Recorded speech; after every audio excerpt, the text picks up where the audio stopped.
back to another Swordmaster Publications presentation. My name is Ernie Lawrence. Today we'll be studying Joshua chapter 21.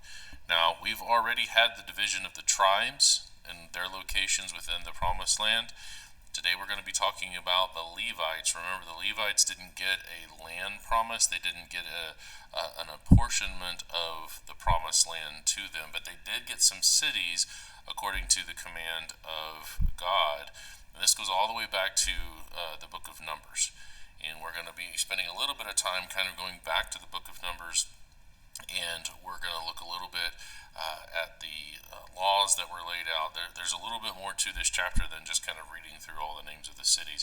And I really want to highlight those things as we come to them. And I think that makes the chapter a lot more interesting when you make all of these connections. So we're going to go ahead and get started. It's a fairly long chapter, and I want to get through it. Joshua chapter 21 and verse 1. Then came near the heads of the fathers of the Levites unto Eleazar the priest, and unto Joshua the son of Nun, and unto the heads of the fathers of the tribes of the children of Israel. So you have here the heads of the Levites are coming, and remember they're in three subgroups. You've got the Kohathites, the Merari people, and then the Gershonites. And those are the three sons of Levi that were brought into the Promised Land. And then out of that, the Kohathites, you eventually have Kohath, and then you have Amram, and then you have Moses and Aaron. And Aaron is from whom the priesthood itself comes. So Eleazar is one of these. And they all come to Joshua, who is essentially the kind of king, not really a king, but the kind of king that Moses was, the leader of the people. He's more of a kind of a great shepherd in a sense of the people in the Promised Land. And then you have the high priest Eleazar. Both of these gentlemen are there, and they are the ones that are helping to divide up the land, making sure everybody gets their land promise. And so now you have the Levites come and say, all right, we are ready for the cities that God promised to us through Moses. And so that's the kind of the setting up of this scene here. It says, and they spake unto them at Shiloh in the land of Canaan, saying, Jehovah commanded by the hand of Moses to give us cities to dwell in, with the suburbs thereof for our cattle.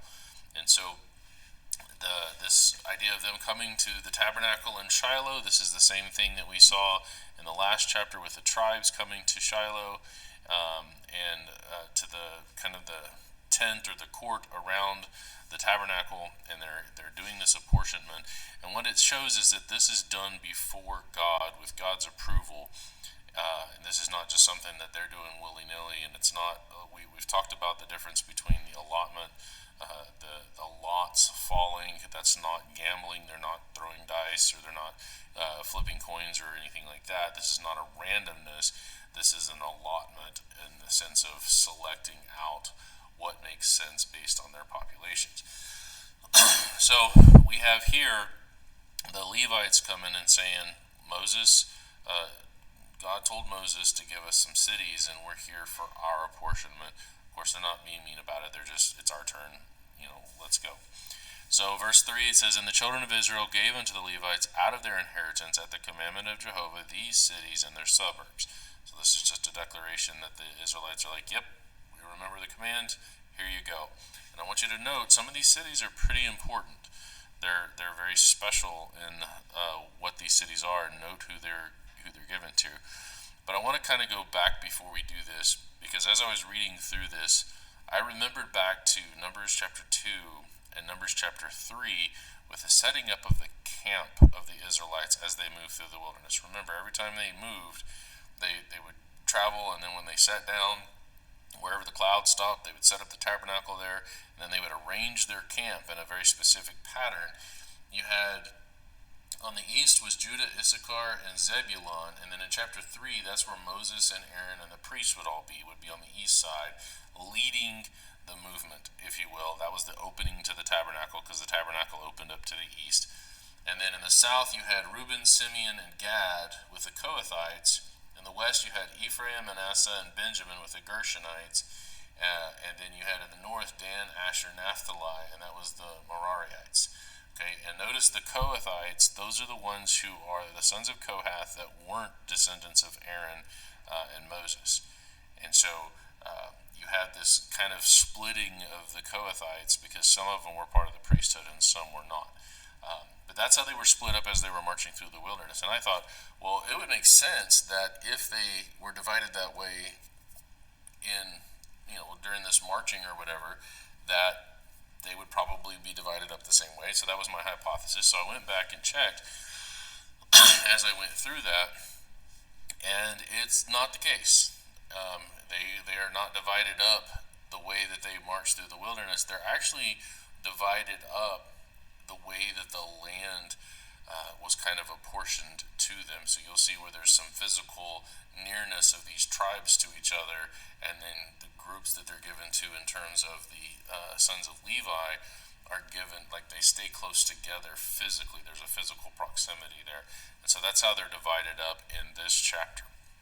All right, so verse 4, and the lot came out for the families of the Kohathites and the children of Aaron the priest. So this is the first section, which were of the Levites, had by lot out of the tribe of Judah and out of the tribe of Simeon, out of the tribe of Benjamin, 13 cities. So if we look, here's Benjamin, here's Jerusalem, right? That's the major town. That's why the descendants of Aaron are there, is because you have Jerusalem and eventually the temple.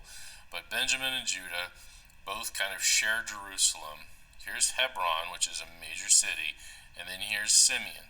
And you can see that these three are all really connected physically by land, and so it makes sense that the Levites would get the 13 cities within these three tribes that are right next to each other.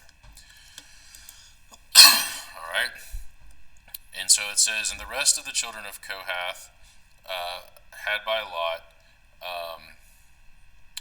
out of the families of the tribe of Ephraim and out of the tribe of Dan and out of the half tribe of Manasseh 10 cities.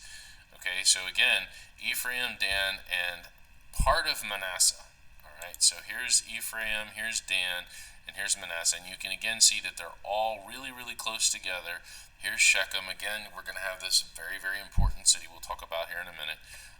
But they're geographically very close together. And so it makes sense that, as it says here, the rest of the children of Kohath, the ones that are not of Aaron.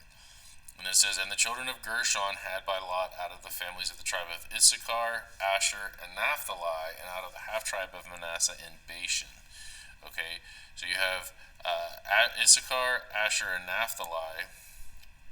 Okay, here's Naphtali, here's Asher, here's Issachar, and you can see all three of these very close together. And here's the other part of Manasseh that's in Bashan. So all three of these tribes and this half of a fourth half tribe.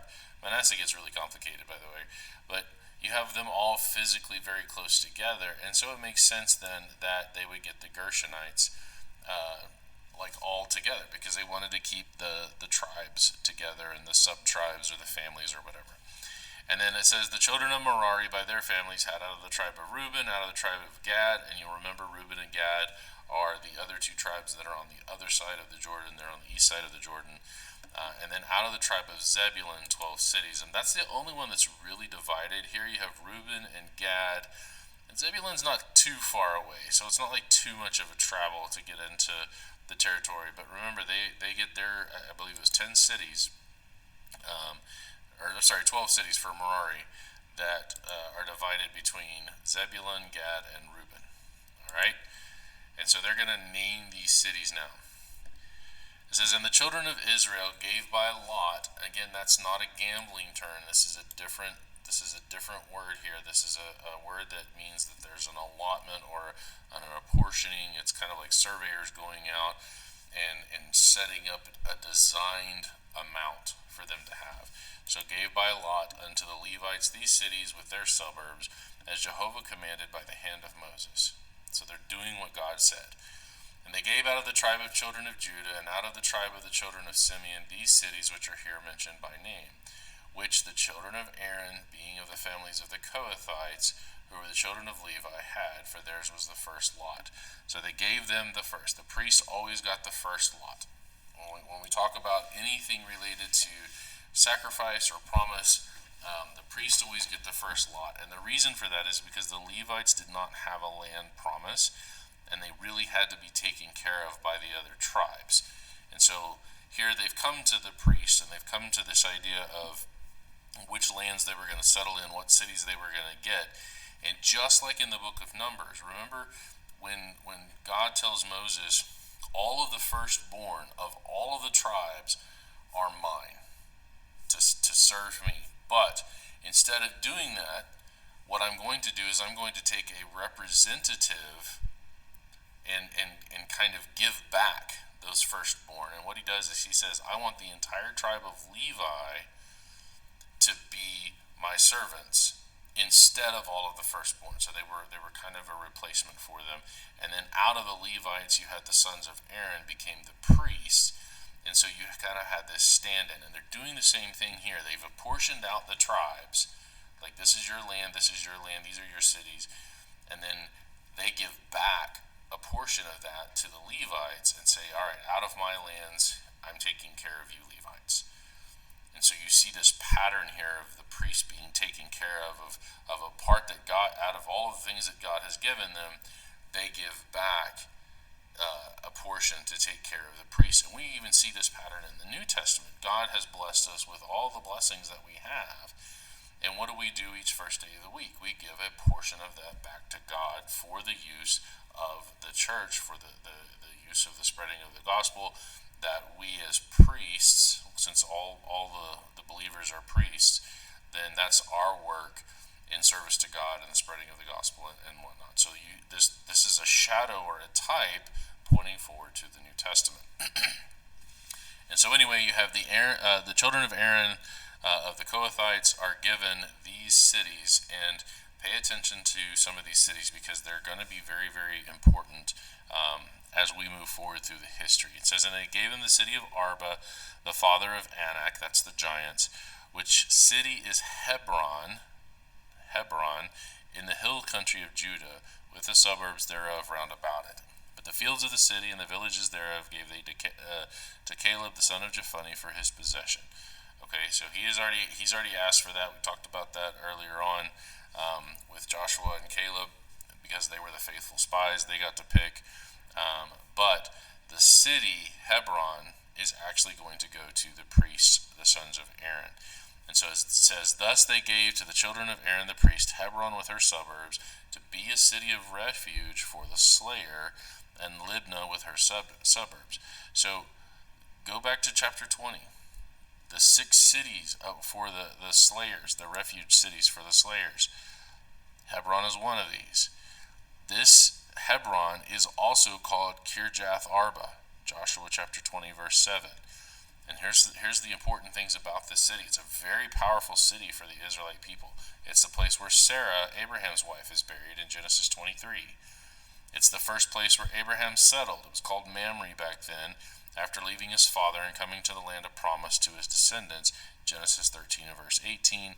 Isaac is buried there, Genesis 35, 27 through 29.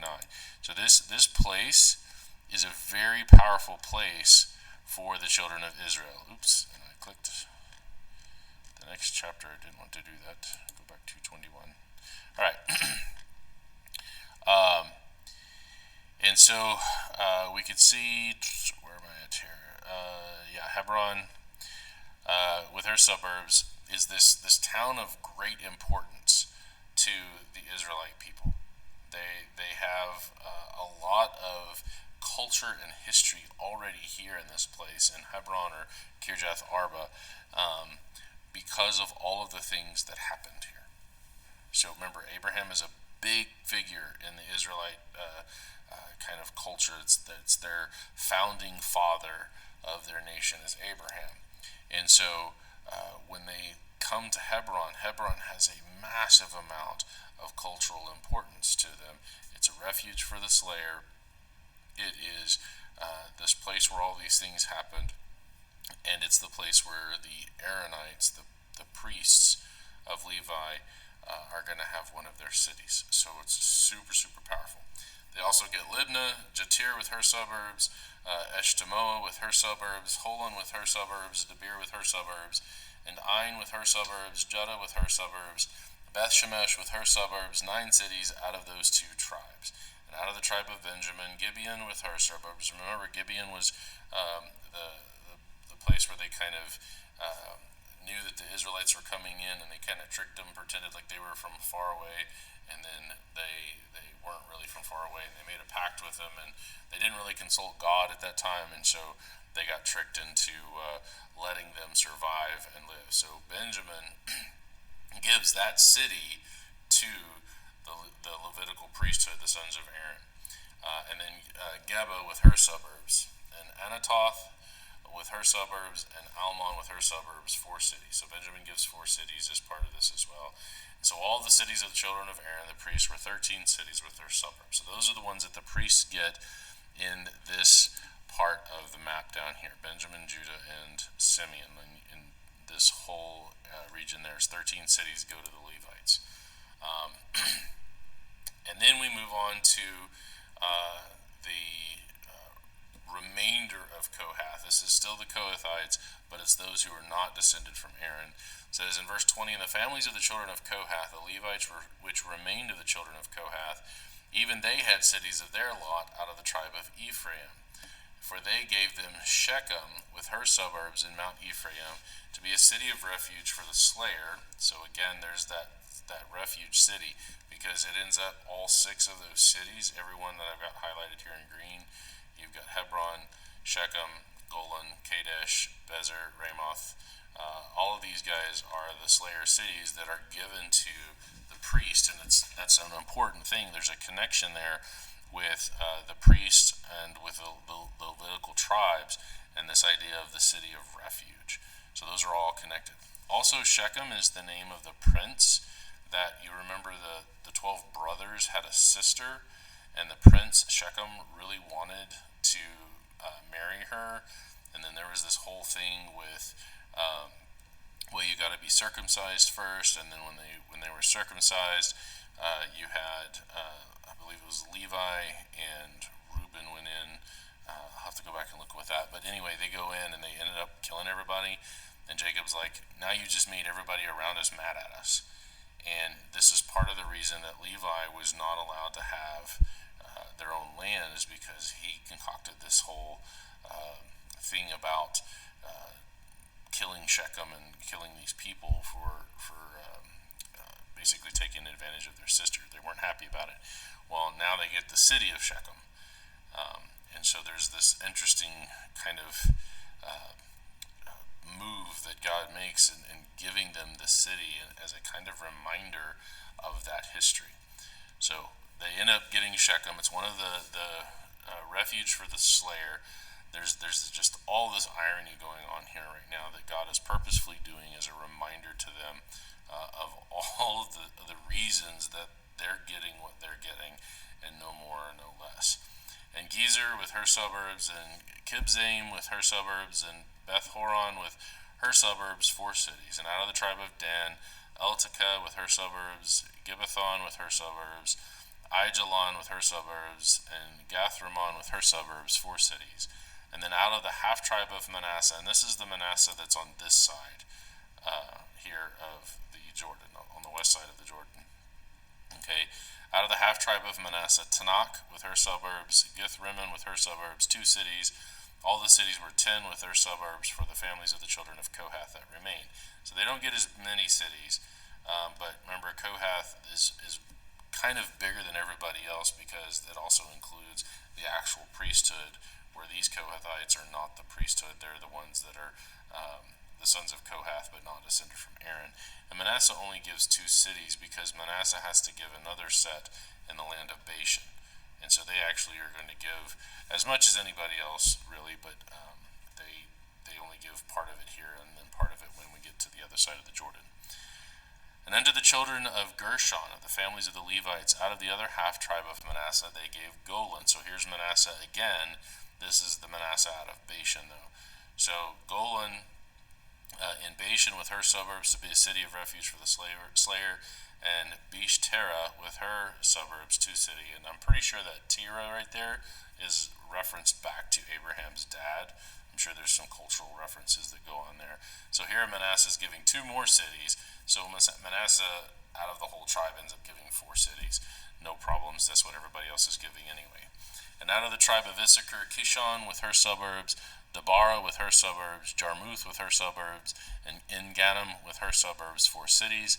Out of the tribe of Asher, Mishal with her suburbs, Abdon with her suburbs, Helkath with her suburbs, and Rehob with her suburbs, 4 cities.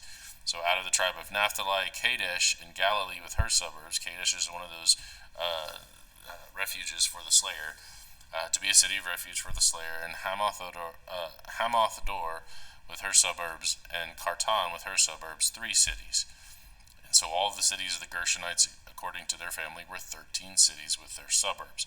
It's interesting to see on this 13 here. So you got the 13 here, and then you've only got 10 for the Kohathites here, and then you got 13 for the children of Aaron here. So keep that number in mind, because this is an interesting number to see, because if you think about all of the tribes, the way they're normally listed, that includes Manasseh and Ephraim, Joseph twice, and then you toss in Levi, that actually comes out to 13.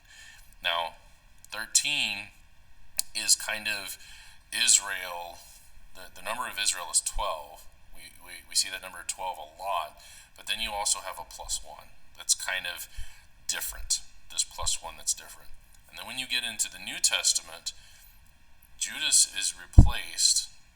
The apostles kind of take it upon themselves to replace Judas. They quote a couple of Psalms, and they say, we're gonna select a new apostle to replace Judas, and they select Matthias. And then the Holy Spirit falls on the 12, meaning that God is kind of okay with this whole new 12. And these are the 12 apostles that are really focused on Israel, to preaching to Judah and the Jews. And then you have this 13th, this kind of separate apostle, Paul, that gets selected later, and he's the apostle to the Gentiles. So he's an apostle, but he's kind of different in that he was given a different mention. He even talks about that in Galatians 2, where Peter was given to the circumcision and he was given to the uncircumcision, that kind of thing. So all of the apostles eventually go out to all the world, but just at the beginning, at the start of the church, you have this interesting number dynamic that's going on that we see here also in the Old Testament, with the apportioning of the tribes and the way that the tribes are all divided up. So I thought that was kind of interesting. You even see almost this kind of numerical play where you have one that is actually two. So you have one office of the apostles that's actually used by two different men. You have Judas and Matthias hold essentially the same number in terms of the apostle. Like if you number the apostles 1 through 12, Judas and Matthias hold that same position. And so you have Manasseh and Ephraim holding the same position that is Joseph in terms of being the 12, but they're actually two different complete tribes. And then you have Levi is kind of separate and apart, even though they're still a tribe. So I don't know. These numbers just kind of float around in my head, and I see their similarities and these connections that are made here, and it just helps me remember that the Bible as a whole is a wonderful, complex, beautiful tapestry that has all of these interconnections, and there's nothing that's just disconnected. You can't just go to one verse and say, oh, this one verse says this one thing, and that's all there is to say about it, and then completely ignore the rest of the Bible. No, you have to view the Bible as a whole, and every time you go through it and you make more of these connections, your understanding of the Bible just becomes richer and richer. So that's what I got out of this chapter as I was going through this, was these numbers.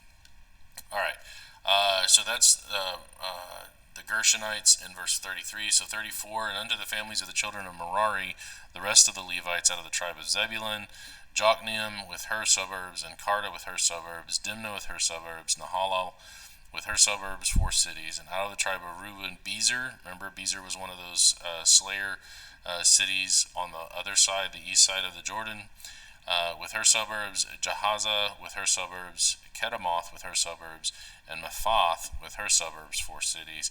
And then out of the tribe of Gad, Ramoth and Gilead. So Ramoth Gilead is another one of those slayer cities, slayer refuge cities on the east side of the Jordan, with her suburbs, to be a city of refuge for the slayer. And Mahanaim with her suburbs, Heshbon with her suburbs, Jazer with her suburbs, 4 cities in all. So all the cities of the children of Merari by their families, which were remaining of the families of the Levites, were by their lot 12 cities. All the cities of the Levites within their possession of the children of Israel were 48 cities with their suburbs. So they got 48. So if you think about 48 divided by 12 is 4, so there's an average of 4 cities per tribe that's given over to the Levites. And then these cities were everyone with the suburbs around about them, thus were all these cities. So they were all divided up. Okay, everybody's got their land apportionment. Even Levi has their city apportionment as commanded by God. These last 3 verses really kind of summarize all that's gone on, and I'm gonna say them, and then I'm gonna go back and I'm gonna show you what God says and what God means, and how those two things reconcile, because we know some things that have happened that some people will come in and say, well, that's a contradiction. It says, and Jehovah gave unto Israel all the land which he sware to give unto their fathers. Remember, this goes all the way back to Abraham. They possessed it and dwelt therein. So they did it. They were there, they had peace. And Jehovah gave them rest round about, according to all that he sware unto their fathers. And there stood not a man of all their enemies before them. And Jehovah delivered all their enemies into their hands. So they had military victory. All of their enemies were defeated. They were completely done with securing the promised land. All right? It says that they had accomplished that. There failed not aught of any good thing which Jehovah had spoken unto the house of Israel. All came to pass. Now, does this mean that they kicked all of the people out like they were supposed to? No. We know that that's not the case. But that was their choice. This is the free will that God gives us, and God will work with our choices, just like he did with Gibeon. When they made that accord and they didn't consult God, they did not kick out the people of Gibeon. Even though they defeated their army, they still had to live with those people according to the covenant that they made with them. Did they kick out the Philistines? Did they kick out all of these people in all of these places? No, they made a choice after defeating their armies, because they had peace, they won the victories, but they made the choice not to kick all of the people out. Instead, they made them vassal states, and God worked with that. He allowed that to happen, but he also said, I have done all that I said I would do. All of it came to pass. And it's very, very important that this verse right here, this passage, God is declaring, I have fulfilled my land covenant. There are people who say that that is not the case, and that is a flat contradiction to what God says here in the book of Joshua chapter 21. God says, I did all that I promised. The land promise was given to them. There is nothing left. So when the millennialists come along and they say, well, no, the land promise wasn't completely fulfilled, and they'll go in and they'll give all of these excuses, and they'll try to go to these little proof texts or whatever, and they'll say, that's why we're still looking forward to the fulfillment of the land promise and the Old Testament and the millennial reign, and this is their excuse for why their position is a tenable position. And it's not, because if you look here, and this is not the only place, but if you look here, God declares the promise fulfilled. In Numbers, in Numbers chapter 1, the fulfillment of them numbering as the stars and as the sand. Here you have the fulfillment of the land promise. God is saying, I am fulfilling every single promise that I have made, and this is declared fulfilled. They got their land, just as God had promised.